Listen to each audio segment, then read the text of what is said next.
Would you like to tell me a little about it, Brian? Could you look into the future and find some words? Well, it's, as opposed to my last album, this is a very quiet one. Quiet, rather dark, probably of the variety that people would call ambient. It was inspired by a Russian painter, was it not? What's the story behind that?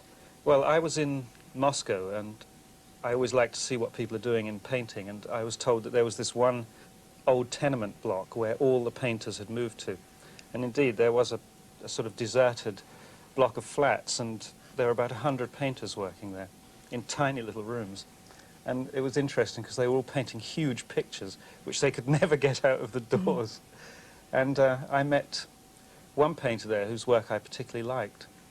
And in fact, I was very enthusiastic about it. And then he said, well, I have to confess that I've actually been listening to your records for a long time. This is Sergei Shutov. Sergei Shutov, and I think we've got a couple of his paintings that will come up on screen in a second. Yes, there they are. So he said to you, or you said to him, listen to some of my music. Well, he had been, actually, for quite a long time. And he produced the tapes that he'd been listening to. And because it was Soviet Union, they were all 10th generation copies, very poor tapes. So I said, you know, I like your pictures, I'll do you some decent copies at least. And then I thought to send him doing. And I assembled a whole lot of stuff that I had been working on but had never thought of as a group of material before. And putting that together, it suddenly made sense as a record, you know. Curiously, though, you yourself put together the album cover, didn't you, which I think we've also got. Why? Why didn't you have a Shutov painting on the front? Well, funnily enough, I didn't think his paintings suited the music in this case. The chain doesn't keep going on, you know.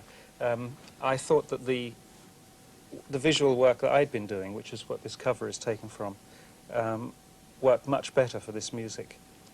The ambient music that you have been turning out over years, I mean, that's futuristic music. I mean, some might argue that it's muzak for the future in the sense of it's background music. You also say it's 3D music. I don't quite understand that. Would you define for me the way you see ambient music? Yes, I was trying to pay attention to the way people were using music, which was not as cinematically as record producers normally think.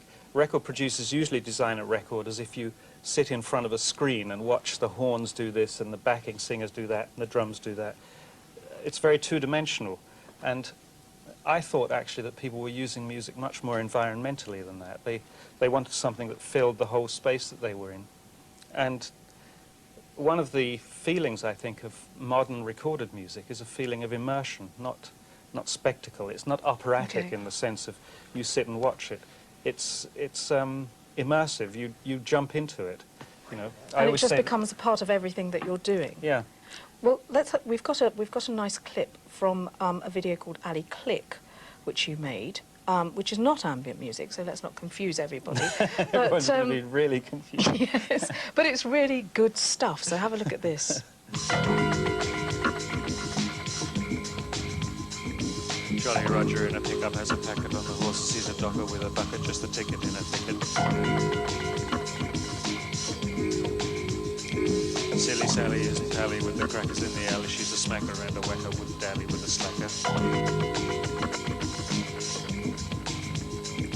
Sally keeping in her locker little packets with a docker, Jolly Roger looking pretty, just a sucker for a shocker.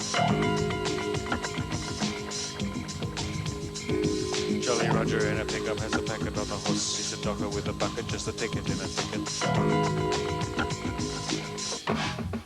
I absolutely love that, but a lot of people say that they find your work inaccessible.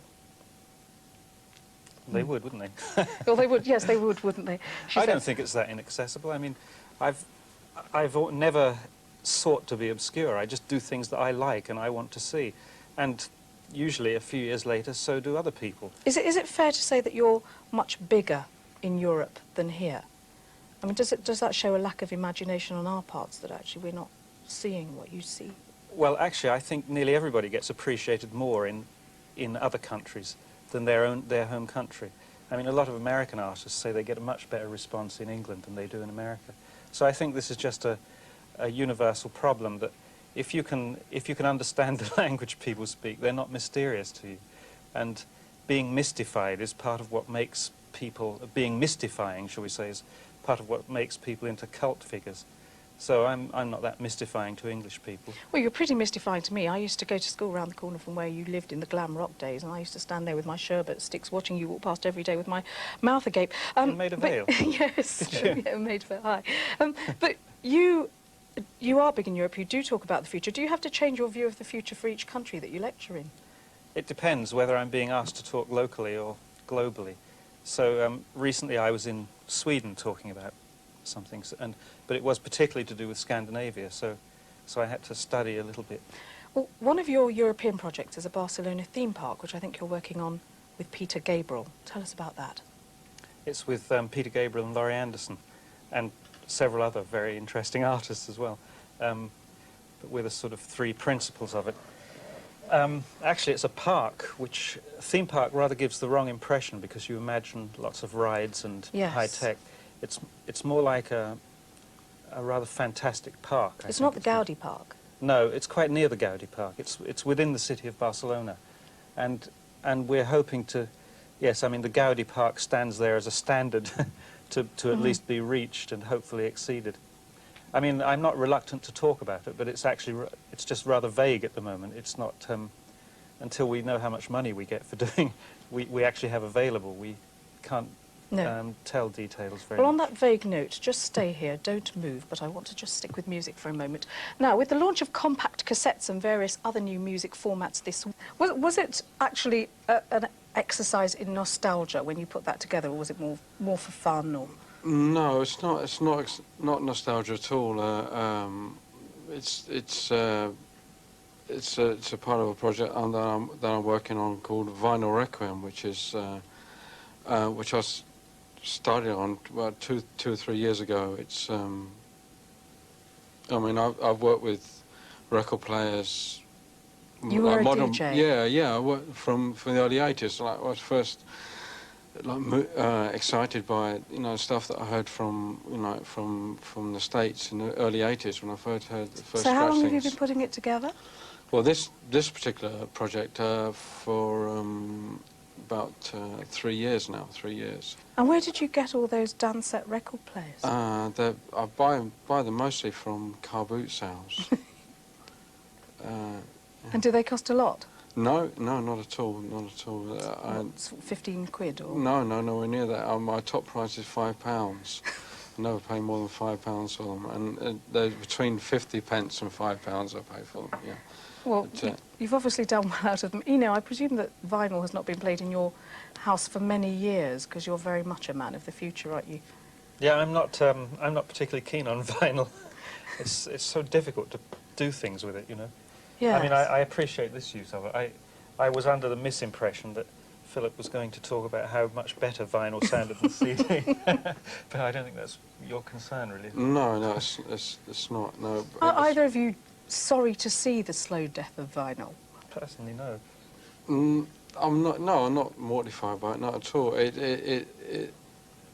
I mean, this project I'm working on called Vinyl Requiem. I mean, one of the reasons I call it that, it was in a way is to like mark the passing of it. I'm not. It's a sort of overwhelmed. celebration. No, I'm not saying like we should hang on to vinyl or anything like that. That's not.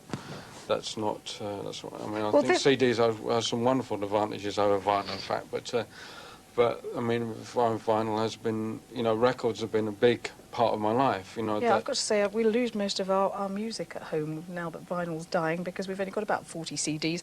But Brian, you must have been pleased to see the launch this week of the mini disc and the compact cassette and stuff, because presumably from your viewpoint it means better quality, and that your work gets a better airing. Well, actually, no, I'm not particularly pleased by that. Quality has never been a big issue with me. I've never really cared about it that much. What I care about is quantity. I just want a lot of things around, you know. Right. And I don't really Lots of care what they noise sound and, like. Yeah, yeah. I don't really mind at all how it sounds. I just want it to be there somehow. And now I'm troubled by the fact that there's two new media appearing just when I'd started to get some Used of to the one. more obscure things that I wanted on CD. Oh, well, what a nightmare. Well, maybe we'll get your Vinyl Requiem on CD at some point, Philip. Yeah, it doesn't bother me in the end what medium it's on, as long as it's actually heard. Yeah. It's had its airing today. Brian Eno, Philip Jeck, thank you very much for joining us, and good luck with your future projects. Well, that's all from Behind the Headlines for this week. Jane Corbin is here on Monday to discuss the future of the BBC in the light of a special Behind the Headlines survey conducted by EastEnders Susan Tully. Have a good weekend.